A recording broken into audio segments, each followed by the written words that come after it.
lesson is all on playing what I call lead. And typically when you're talking about lead guitar, you're talking about stuff that's higher in pitch, like solos or riffs that, are often on the, the higher pitched strings of the guitar. So I'm going to be focusing entirely on these three strings. And it's all based around what are partial bar chord positions. So let's say that's a root position C bar chord. So I'm going to play just half of that here, where I've got, so that's kind of a root position major chord, and so that would be a C or a G, F. I mean, you can do that anywhere. So that's kind of your root position major, and then you've also got root position minor, which is, let's say this is a D minor right here. But I can just bar these three right there, and that's still a D minor.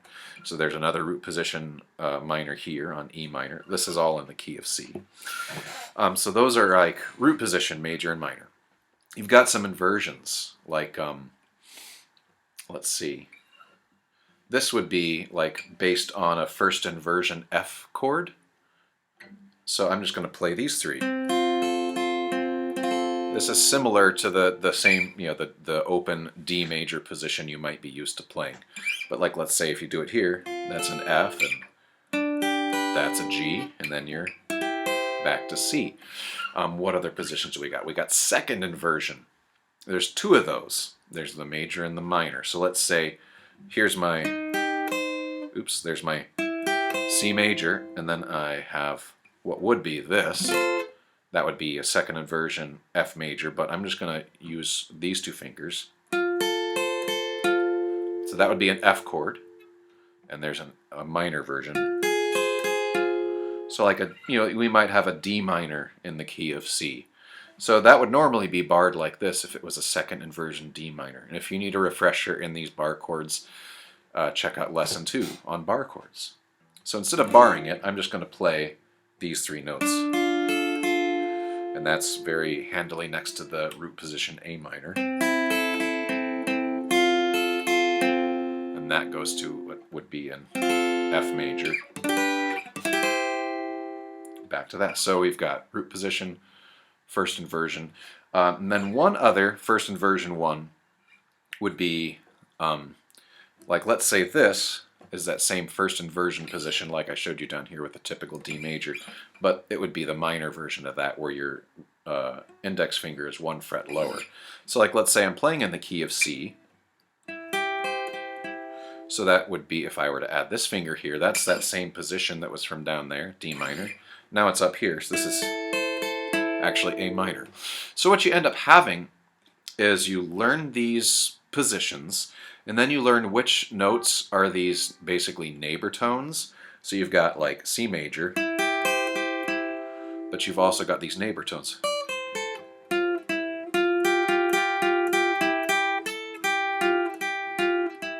So you can just, doodle there, and so you have like the same thing with your D minor. And you can go up to the E minor. Down to your D minor, and turn that into your second inversion G. And so I'm just kind of arpeggiating.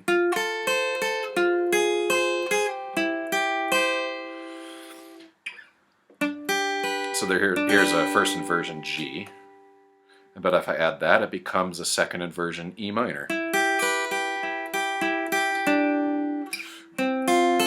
First inversion F, and then you could turn it into an A minor, and down here you're down to a G and an F, and ooh, there's a D minor, E minor. And so a couple of things you can do. I showed you can kind of doodle, adding neighbor tones with these things, or the chords themselves, if you use kind of chord melody, they can become kind of its own lead riff. So I used to have a song 15 years ago or so when I was a band that kind of was based on this kind of chord melody where it was just, so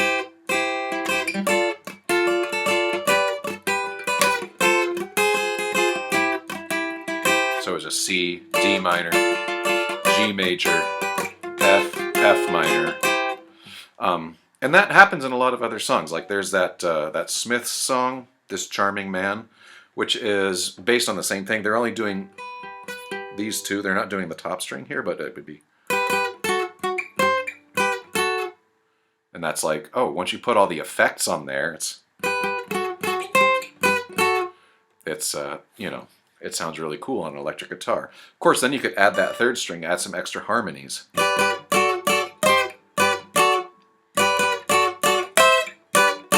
If you wanted to.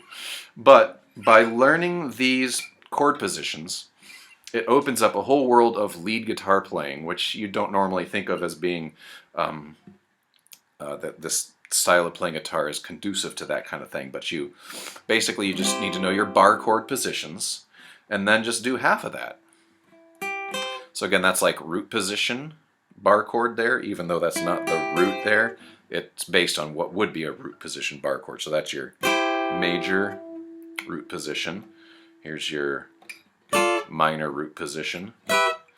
Here's your major first inversion. And here's your minor first inversion. Here's your major second inversion. And your minor second inversion. Ta-da! So, again, I would say go back to the bar chord lesson and just make sure you kind of know these bar chords. And then once you know those, then you can just do halves of them and then learn which neighbor tones here with your pinky are friendly. So like I know if I'm playing the C major, I know that that note there is friendly. I know this note is friendly. Yeah, so you just kind of learn what you can do, the decorations that you can add with your pinky. And that's pretty much it. Sorry it was so kind of condensed and I didn't really get too into the which fret is which. But to kind of do this, you really just need to know your theory and your inversions of different chords and things like that. So once you've taken the time to learn that and taken the time to really learn your bar chords, then this stuff is pretty easy. You just play half bar chords and then, you know, decorate with your pinky or make the half bar chords themselves form their own melody. So that's it. Thanks for watching.